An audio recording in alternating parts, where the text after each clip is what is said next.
بسم اللہ الرحمن الرحیم،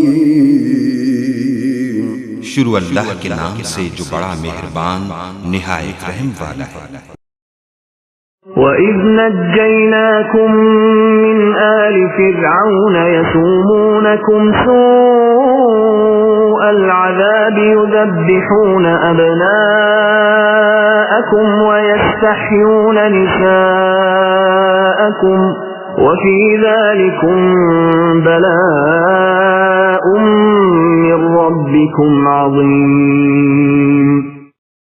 اور جب ہم نے تمہیں فرعونیوں سے نجات دی جو تمہیں بدترین عذاب دیتے تھے، جو تمہارے لڑکوں کو مار ڈالتے تھے اور تمہاری لڑکیوں کو چھوڑ دیتے تھے، اس نجات دینے میں تمہارے رب کی بڑی مہربانی تھی۔ یاد کرو، یہاں سے بعد کے کئی رکوعوں تک مسلسل جن واقعات کی طرف اشارے کیے گئے ہیں وہ سب بنی اسرائیل کی تاریخ کے مشہور ترین واقعات ہیں جنہیں اس قوم کا بچہ بچہ جانتا تھا۔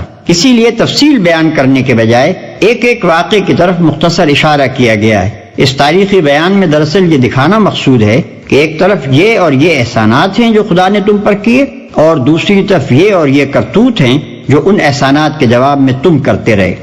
جب ہم نے تم کو فرعونیوں کی غلامی سے نجات بخشی۔ آل فرعون کا ترجمہ ہم نے اس لفظ سے کیا ہے، اس میں خاندان فرعونہ اور مصر کا حکمران طبقہ دونوں شامل ہیں۔ اور اس حالت میں تمہارے رب کی طرف سے تمہاری بڑی آزمائش تھی۔